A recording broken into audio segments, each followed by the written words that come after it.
Hi everyone. When I reached level 83 and did 1 million burst damage from Chain Lightning, I thought there would not be any big improvements approaching level 100. But I can do 6 million burst damage per chain now at level 98, which is 30 million damage per Chain Lightning cast. It one-shots elites in tier 65 plus Nightmare Dungeon, and instantly deletes bosses when they are staggered. So I'd like to share the learnings through my endgame progression journey. Hopefully it will be helpful in optimizing the damage for your favorite build.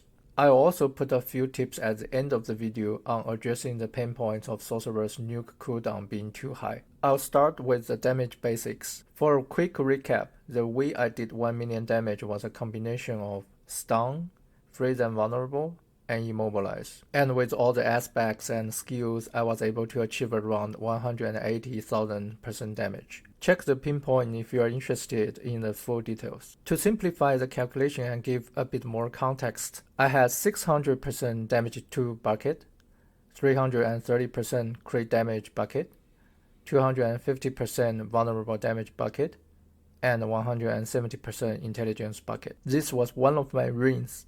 It has almost full value for each damage stat, and those are good damage stats. But it has a big issue of lacking vulnerable damage. Let's say we replace that max 24.8% on damage to crowd-controlled enemies to a low 26.2% vulnerable damage. So the old damage is 84.15 and the new damage is 89.12, which is a 5.9% improvement already. Another example, I have this weapon that has 63% damage to close enemies. I spent around 10 million gold to reroll and was able to get it to 63% vulnerable damage instead. This leads to a damage of 97.46, and that is a total of 15.8% improvement on the original 84 damage. One simple rule to remember is to always boost the number in the lowest damage buckets first.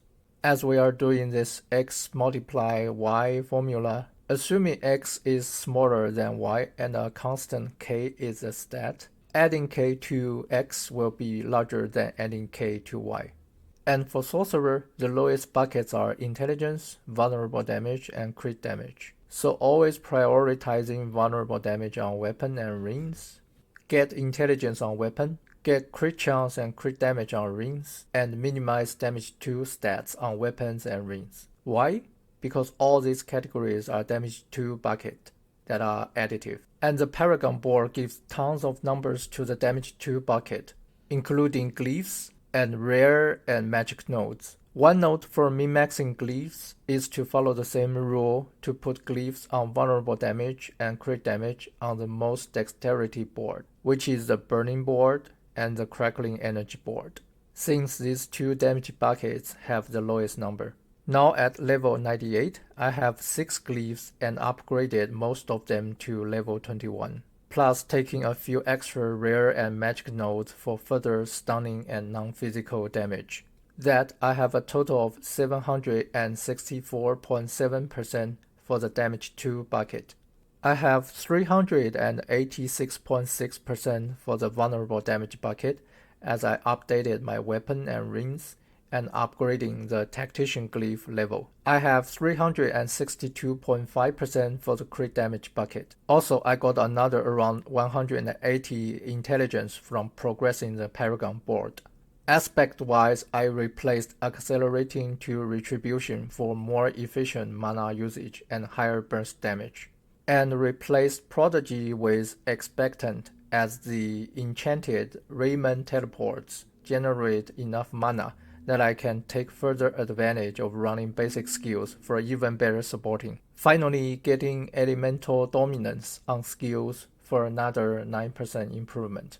So in total now I have 764.7% damage to bucket, 362.5% crit damage bucket, 386.6% vulnerable damage bucket, an extra 10% multiplicative from Flame Feeder Glyph, an extra 38% multiplicative from Retribution Aspect, an extra 30% multiplicative from Expectant Aspect, and extra 9% multiplicative from Elemental Dominance. Altogether, these lead to 865,000% damage, which is roughly 5 times of the level 83 damage. That bumps my 1.2 million chain lightning per chain to 6 million per chain. That instantly delete elites and bosses in tier 65 plus nightmare dungeons. I'm going to try this in tier 75 plus nightmare dungeons, so stay tuned. Is this going to be the end of damage improving? Not really.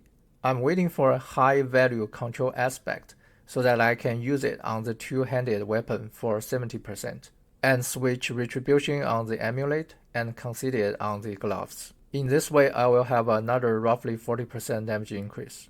Second, I have a few paragon points approaching level 100 that I can further improve the damage 2 bucket. From my calculation, it is not worthy to take the 7th glyph, as it wastes a lot of nodes on the path. Third, if I'm lucky enough to get rings that replace the lightning damage with lightning crit damage to further improve the crit damage bucket. From my calculation with all these future improvements, it can go up to 10 million damage per chain, which will be 50 million per chain lightning cost. Before ending the video, I'd like to share a tip on addressing the issue of this Nuke combat style's cooldown being too high. Arc Lash is the saver here because it reduces cooldowns per stunned enemy hit. For example, hitting 5 enemies will reduce 0.75 seconds cooldown on all skills. This works extremely well with Raymond Teleport, as it pulls a group of enemies to one point, and one Arc Lash slash hits 5 plus enemies easily. You can see in only 4 seconds, the ultimate cooldown goes from 10 seconds to ready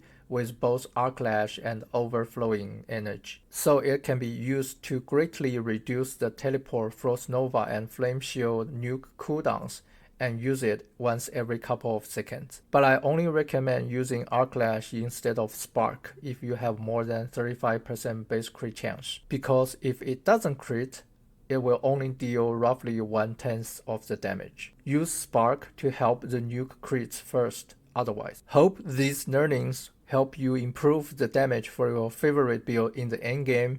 Thank you for watching and see you next time.